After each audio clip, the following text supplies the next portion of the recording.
Welcome to Aries Insight. I'm Ian, and today I'm here to give you a roundup on all the pensions news from 2018. Another budget, another year without the Chancellor upending the pensions tax regime. In fact, I can't recall a year in which so few changes have been made by HMRC, which is just as well considering the work generated by past decisions. Take pension freedoms, for example. The lure became irresistible for more and more defined benefit scheme members this year. Bad behaviour by some so-called advisors towards British steel workers at Port Talbot triggered a wide-ranging review by the House of Commons Work and Pensions Committee. Is freedom of access actually working well? Has the pendulum actually swung too far? 2019 will tell.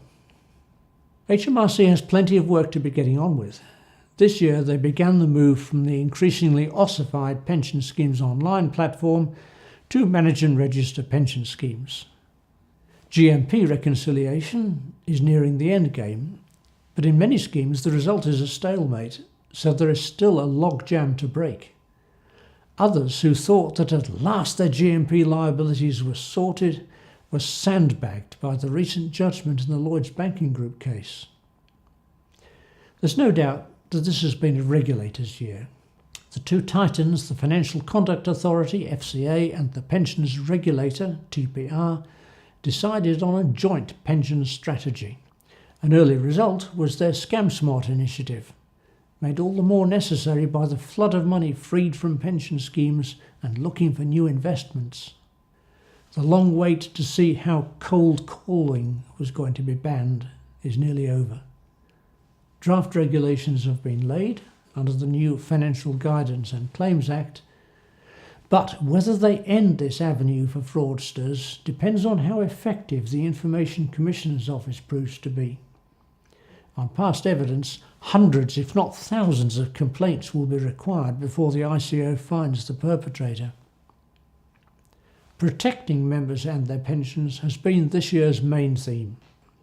A white paper from the DWP in March titled Protecting Defined Benefit Pension Schemes set the tone, promising even more powers for TPR. Defined contribution DC schemes have not escaped attention either, certainly not with new hoops and hurdles ahead as TPR demands more and more information. A major event on the DC front has been the advent this year of the Master Trust authorisation regime. Some schemes might fail to attract enough money quickly enough to survive, so TPR decided to steer them to the exit door. It seems TPR will be quite happy if only 10 or a dozen out of 80 odd actually secure authorisation by the deadline next April. Transparency has been a contender for Buzzword of the Year.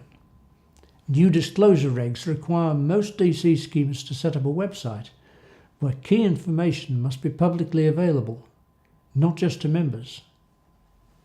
Asset managers are under the cost to tell pension scheme trustees how much they're paying and for what exactly. There you are, and I haven't mentioned Brexit. If you've enjoyed this, take a moment to hit the subscribe button or connect with me on LinkedIn.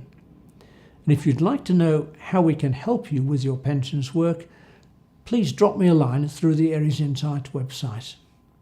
Thanks for watching.